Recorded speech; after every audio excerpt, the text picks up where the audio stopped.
Good morning dear students. मैं Priyanka Choubey central public academy शहीदवारा से आज आप लोगों को क्लास 9th का क्षितिज से गद्य खंड है, सेकंड चैप्टर राहुल सांस्कृत्यायन जी का है। और ये जो है कि क्या उसके पहले हम लोगों ने प्रेमचंद जी का पढ़ा, मुंशी प्रेमचंद जी का दो बैलों की कथा। अब राहुल सांस्कृत्यायन जी का हम पढ़ेंगे। संस्मरणात्मक शैली में निबंध है उनका ल्हासा की ओर। चैप्टर पढ़ने से पहले हम लोग थोड़ा सा राहुल सांस्कृत्यायन जी के बारे में जान लें। राहुल सांस्कृत्यायन जी का जन्म सन 1893 में उनके ननिहाल गांव पंदाहा जिला आजमगढ़ में हुआ था और ये उत्तर प्रदेश में है। इनका पैतृक गांव कनैला है, ठीक है। इनका मूल नाम केदार पांडे था। इनकी शिक्षा काशी, आगरा, लाहौर में हुई। सन 1930 में इन्होंने श्रीलंका जाकर बौद्ध धर्म ग्रहण कर लिया था। तब से उनका नाम राहुल सांस्कृत्यायन हो गया। राहुल जी पाली, प्राकृत, अपभ्रंश, तिब्बती, चीनी, जापानी, रूसी सहित अनेक भाषाओं के जानकार थे। कहते तो हैं कि वो 36 भाषाओं के ज्ञाता थे। उन्हें महापंडित कहा जाता था। सन 1963 में उनका देहांत हो गया। राहुल सांस्कृत्यायन ने उपन्यास, कहानी, आत्मकथा, यात्रावृत्ति, जीवनी, आलोचना, शोध आदि अनेक विधाओं में साहित्य सृजन किया। इतना ही नहीं, उन्होंने अनेक ग्रंथों का हिंदी में अनुवाद भी किया। मेरी जीवन यात्रा, 6 भाग, दर्शन दिग्दर्शन, 22वीं सदी, बुलगा से गंगा, भागो नहीं दुनिया को बदलो, दिमागी गुलामी, घुमक्कड़ शास्त्र से ये इनका ल्हासा की ओर है, ठीक है। उनकी प्रमुख कृतियाँ हैं।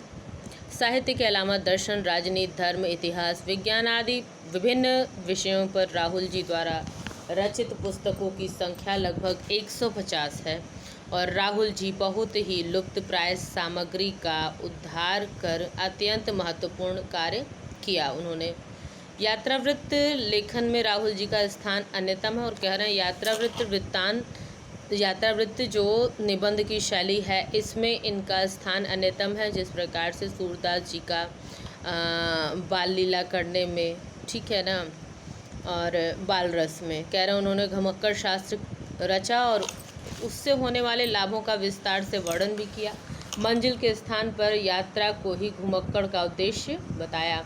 वो जहाँ पे जाके घूमते थे और वहाँ के बारे में जो बताते थे वो सब चीज़ को ही उन्होंने घुमक्कड़ शास्त्र का नाम दिया।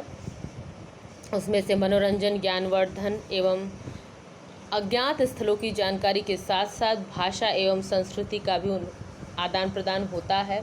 एक तो वहाँ से प्राप्त होने वाला मनोरंजन, ज्ञानवर्धन और अज्ञात जगहों की जो जानकारी होती है वो भी साथ साथ देते हैं। साथ साथ वहाँ की भाषा संस्कृति का भी वो आदान प्रदान करते हैं।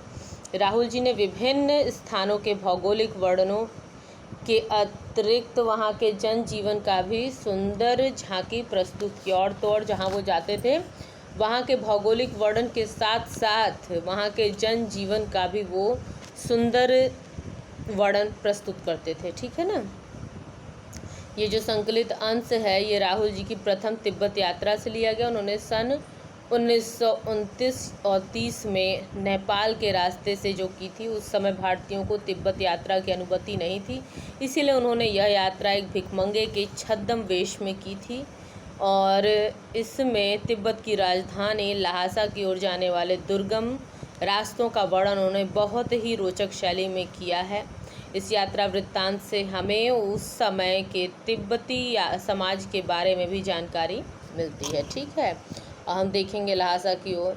वह नेपाल से तिब्बत जाने का मुख्य रास्ता है। फरी कलिंगपोंग का रास्ता जब नहीं खुला था तो नेपाल ही नहीं हिंदुस्तान की भी चीज़ें इसी रास्ते तिब्बत जाया करती थी। कह रहे नेपाल से तिब्बत जाने का जो मुख्य रास्ता था ये वहीं का नहीं, बल्कि जब नेपाल का ये रास्ता, ये फरी कलिंगपोंग नहीं खुला था तब यहाँ तक कि हिंदुस्तान से भी चीज़ें जो है कि क्या बोलते हैं और नेपाल से भी चीज़ें तिब्बतें जब जाया करती थी इसी रास्ते से जाती थी।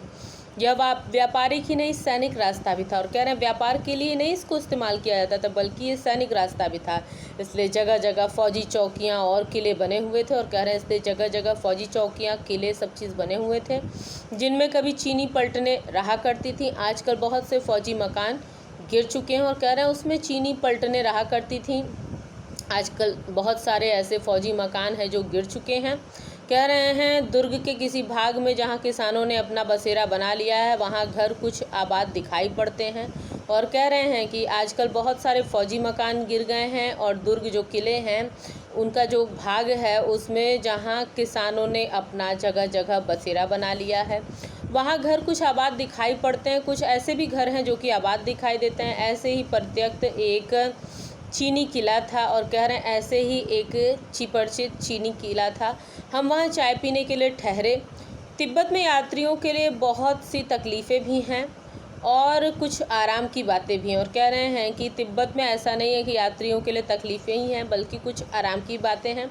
वहाँ जाति पाति छूत का सवाल ही नहीं है और न औरतें पर्दा ही करती हैं। कह रहे हैं जो हमारे यहाँ औरतें पर्दा करती हैं और जात पात छुआछूत का जो भेदभाव हमारे यहाँ है ये दो चीज़ें वहाँ पर नहीं हैं। बहुत निम्न श्रेणी के भिखमंगे को लोग चोर के डर से घर के भीतर नहीं आने देते। बहुत आप निचले दर्जे के अगर भिखमंगे हैं तभी आपको घर के अंदर कोई नहीं आने देगा, नहीं तो आप बिल्कुल घर के भीतर चले जा सकते हैं चाहे आप बिल्कुल अपरिचित हों। और कह रहे हैं अगर आप नॉर्मल दर्जे के भिखमंगे हैं तो आप घर के अंदर बिल्कुल चले जा सकते हैं, कोई बात नहीं, चाहे आप अपरिचित ही क्यों ना हों। तब भी घर की बहू या जो है कि सासू को अपनी झोली से चाय दे सकते हैं, वह आपके लिए उसे पका देगी और आप अंदर जाकर वहाँ उस घर में की बहू या उसकी सासू को अपनी झोली से चाय दे देंगे तो वो आपके लिए चाय पका देंगी। और कह रहे हैं कि मक्खन और सोडा नमक दे दीजिए तो वह चाय चोंगी में कूटकर उसे दूध वाली चाय के रंग की बना के मिट्टी के टोटीदार बर्तन में रख के आपको देंगी। और मक्खन और सोडा नमक दे दीजिए, वो चाय का रूप अख्तियार करवा के आपको चाय के बर्तन में चाय लाके दे देंगी। कह रहे हैं कि यदि बैठक की जगह चूल्हे से दूर है और आपको डर है कि सारा मक्खन आपकी चाय में नहीं पड़ेगा तो आप खुद जाकर चोंगी में चाय मत कर ला सकते हैं। और कह रहे हैं अगर आपको डर है कि आपकी चाय की सामग्री उसमें से निकाल दी जाएगी तो आप खुद अंदर जाके अपनी चाय को अपना बना के ला सकते हैं बाहर। कह रहे हैं चाय का रंग तैयार हो जाने पर फिर नमक मक्खन डालने की ज़रूरत होती है। और कह रहे हैं जब चाय का रंग तैयार हो जाता है तब उसमें नमक और मक्खन डालने की ज़रूरत होती है।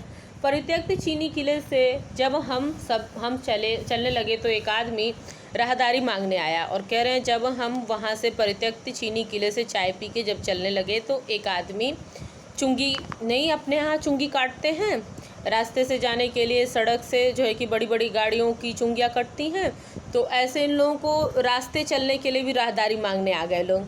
हमने वह दोनों चीटें उसे दे दी और कह रहे हैं कि उस तरफ से आते वक्त जो हमने कटवाई थी वो चीटें उन्हें दी। शायद उसी दिन हम थोंगला के पहले के आखिरी गांव में पहुंच गए। और कह रहे हैं मेरा ख्याल है कि उसी दिन थोंगला के पहले के आखिरी गांव में हम पहुंचे। यहाँ भी सुमति के जान पहचान के आदमी थे और भिखमंगे भी रहते थे। और कह रहे हैं यहाँ भी सुमति के जान पहचान के लोग थे और भिखमंगे भी यहाँ रहते थे। ठहरने के लिए अच्छी जगह मिली और कह रहे हैं हम लोगों को ठहरने के लिए अच्छी जगह मिल गई। 5 साल बाद हम इसी रास्ते लौटे थे और भिखमंगे नहीं एक भद्र यात्री के वेश में घोड़े पर सवार होकर आए थे।